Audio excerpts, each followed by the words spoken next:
ഓം ശ്രീനാരായണ പരമഗുരവേ നമഃ. ഗുരുമാർഗത്തിലേക്ക് ഏവർക്കും സ്വാഗതം.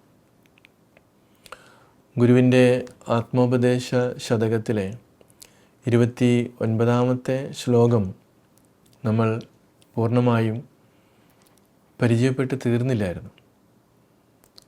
അപ്പോൾ എന്തിനു വേണ്ടിയാണ് ഗുരു മനമലർ കൊയ്ത് മഹേശ പൂജ ചെയ്യാനും അതല്ലാതെ വനമലർ കൊയ്ത് പൂജ ചെയ്യാനും ഉപദേശിച്ചത് എന്ന് വ്യക്തമാക്കുന്നതാണ് ആ ശ്ലോകത്തിലെ അവസാനത്തെ വരി. അപ്പോൾ മായ മാറണം. നമ്മളെ ഓരോരുത്തരെയും ബാധിച്ചിരിക്കുന്ന അവിദ്യ, മായ എന്ന് പറയുന്നത് ദൈവദേശത്തിലൊക്കെ ഗുരു വളരെ വ്യക്തമായിട്ടത് സൂചിപ്പിക്കുന്നുണ്ട്. നീയല്ലോ മായയും മായാവിയും മായാവിനോദനും എന്നൊക്കെ മായയായിട്ട് ബന്ധപ്പെട്ട് ഒരുപാട് കാര്യങ്ങൾ ഗുരു സൂചിപ്പിക്കുന്നുണ്ട്. അതുപോലെ തന്നെ അദ്വൈത വേദാന്തത്തിൽ വളരെ ശക്തമായിട്ട് ഉപയോഗിക്കുന്ന ഒരു പദമാണ് മായ. അതിന് വേറൊരു രീതിയിൽ അവിദ്യ എന്ന് പറയും, പിന്നെ അജ്ഞാനം എന്ന് പറയും. അങ്ങനെ പല പല വാക്കുകളിലൂടെയാണ് ഈ മായയെ, അവിദ്യയെ പ്രതിപാദിപ്പിക്കുന്നത്. ഇവിടെ നിരന്തരമായിട്ട് ഈ മായ നമ്മളെ വല്ലാത്ത രീതിയിൽ കഷ്ടപ്പെടുത്തുന്നുണ്ട്. പ്രത്യേകിച്ച് നമ്മുടെ ഇന്നത്തെ ചുറ്റുപാടുകളിൽ, നമ്മുടെ ദൈനംദിന ജീവിതത്തിൽ നമുക്കൊന്നിനൊരു വ്യക്തതയില്ലാതെ നമ്മൾ സഞ്ചരിക്കുകയാണ്. അപ്പോൾ ഈ വ്യക്തത ഇല്ലാത്തത് കൊണ്ട് തന്നെ നമ്മുടെ അന്തരംഗം, നമ്മുടെ മനസ്സ്, നമ്മുടെ ബുദ്ധി ഇതെല്ലാം വികലമായി പോവുകയാണ്. പ്രത്യേകിച്ച് ഇന്നത്തെ സമൂഹത്തിൽ എത്രയോ മാരകമായ രീതിയിലാണ് നമ്മുടെ ബുദ്ധിയെ വികലമാക്കുന്ന അതിന് പറ്റുന്ന രാസപദാർത്ഥങ്ങളൊക്കെ കുഞ്ഞുങ്ങളിലേക്കും യുവാക്കളിലേക്കും അതുപോലെ തന്നെ പ്രായമുള്ളവരിലേക്കൊക്കെ കടത്തിവിടുന്നത്.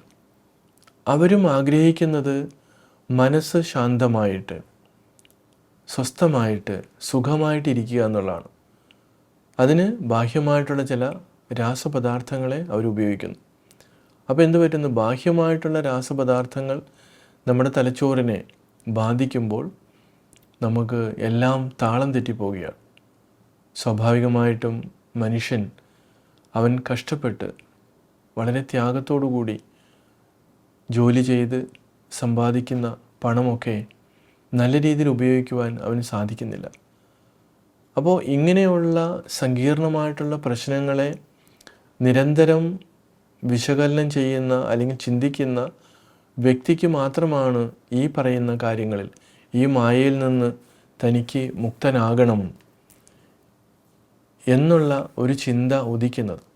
അവർക്ക് വേണ്ടിയിട്ടാണ് ഗുരു ഈ ആത്മോപദേശ ശതകവും എഴുതി വച്ചിരിക്കുന്നത്. അതല്ലാതെ ചിന്ത ചെയ്യാത്തവർക്കല്ല. ശരിക്കും നമ്മുടെ ദൈനംദിന ജീവിതത്തെക്കുറിച്ചും അതുപോലെ തന്നെ മനുഷ്യൻ്റെ അവൻ്റെ പൂർവ്വജന്മങ്ങളെക്കുറിച്ചും അവൻ്റെ വാസനകളെക്കുറിച്ചും എന്തുകൊണ്ട് ഇത്രയൊക്കെ ചെയ്തിട്ടും എനിക്കൊരു ശാന്തി ലഭിക്കുന്നില്ല, എനിക്ക് ആത്യന്തികമായിട്ട് സുഖം ലഭിക്കുന്നില്ല എന്നുള്ള ചിന്ത അങ്കുരിക്കുമ്പോൾ അവനാണ് ഈ ഒരു അന്വേഷണം തുടങ്ങുന്നതും അങ്ങനെ ഒരു ഗുരുവിനെ കണ്ടെത്തുന്നതും.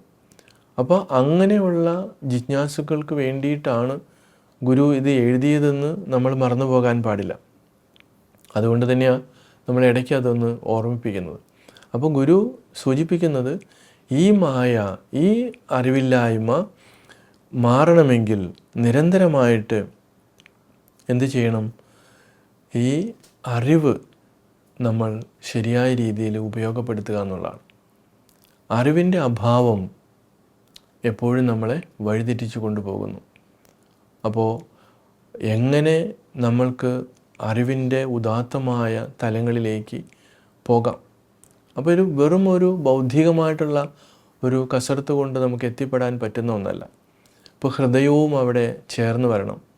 നമ്മുടെ ബുദ്ധിയും ഹൃദയവും ചേർന്ന് വരുമ്പോഴാണ്, അതല്ലെങ്കിൽ അത് ഇഴുകിച്ചേരുമ്പോഴാണ് നമ്മൾ ആഗ്രഹിക്കുന്ന രീതിയിൽ ഒരു ശാന്തത, നമ്മളിലേക്ക് തനിയെ കടന്നു വരുന്നത്.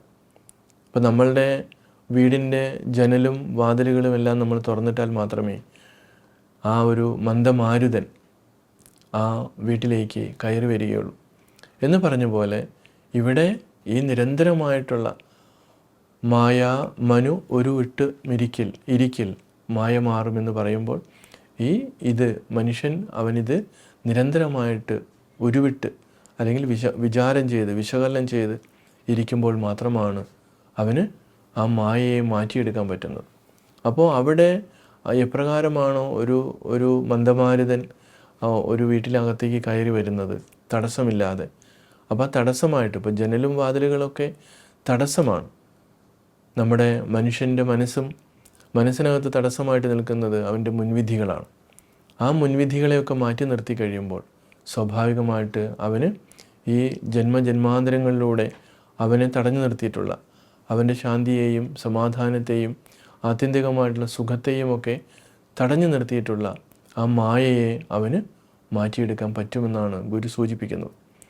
അപ്പോൾ എത്രമാത്രം സൂക്ഷ്മത നമുക്ക് ഇതിനകത്ത് ആവശ്യമുണ്ട് എന്ന് ഗുരു ഇതിൽ വ്യക്തമാക്കുകയാണ്. പക്ഷേ ഉപരിപ്ലവമായി നമ്മൾ ആ വഴിയിലൂടെ ഈ വാക്കിലൂടെയൊക്കെ സഞ്ചരിക്കുമ്പോൾ അത് നമുക്ക് മനസ്സിലാക്കാൻ സാധിക്കുന്നില്ല എന്നുള്ളത് ഒരു സത്യമാണ്. അതുകൊണ്ട് തന്നെ ആഴങ്ങളിലേക്ക് നിരന്തരമായിട്ടുള്ള മനനത്തിലൂടെ നമുക്ക് അത് കണ്ടെത്താൻ ശ്രമിക്കാം. സാധിക്കട്ടെ. ഏവർക്കും നമസ്കാരം.